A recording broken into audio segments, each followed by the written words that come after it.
I'm Clarke Speaks, the catastrophic injury lawyer. Welcome to The Verdict. Welcome to The Verdict. I'm Clarke Speaks. I'm here with Brian Groesser. Brian, in a recent episode, we talked about some things that you should do right from the very beginning in your after a workplace accident, an injury. What I want to ask you about now, what are some of the biggest mistakes that people make after a workplace accident? I think one of the biggest ones they do is downplay the injury, right?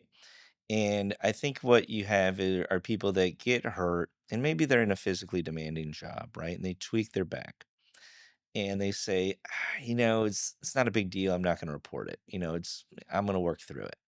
And they do so for 2 or 3 weeks and then it just gets worse.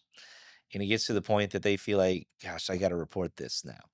And so they finally say, hey, I tweaked my back about 3 weeks ago when I was picking up that couch, and it's been killing me ever since. I'd really like to get treatment.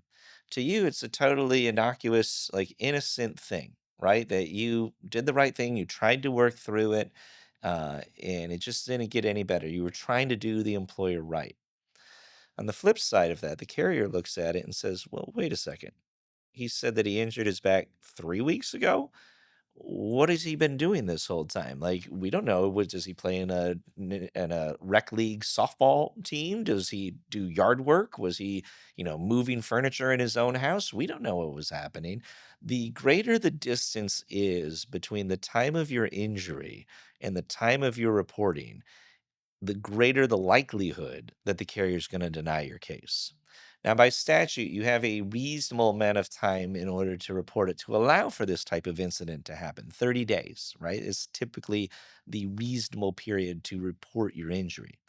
But that doesn't mean that it necessarily is automatically compensable because it raises an automatic red flag that you didn't report this right away. And it just leaves open this possibility that you got hurt somewhere else or that you're manufacturing this claim to begin with. And you may not be.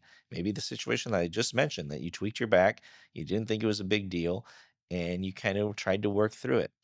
That's to me one of the biggest mistakes that an employee can make is not reporting it when they first feel it.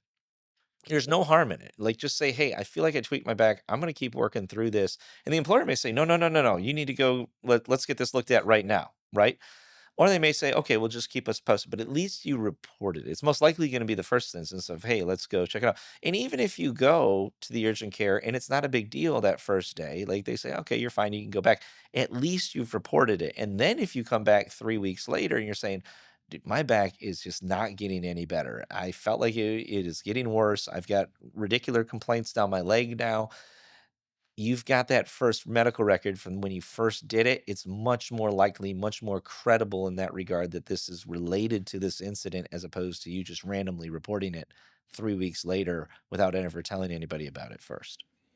Okay, Brian, thank you for talking to me about that. When we come back, I want to ask you some questions about social media posts and how that might affect your workers' compensation claim. Join us next time. Thanks for joining us. Don't forget to subscribe and follow us to stay up to date with our weekly episodes.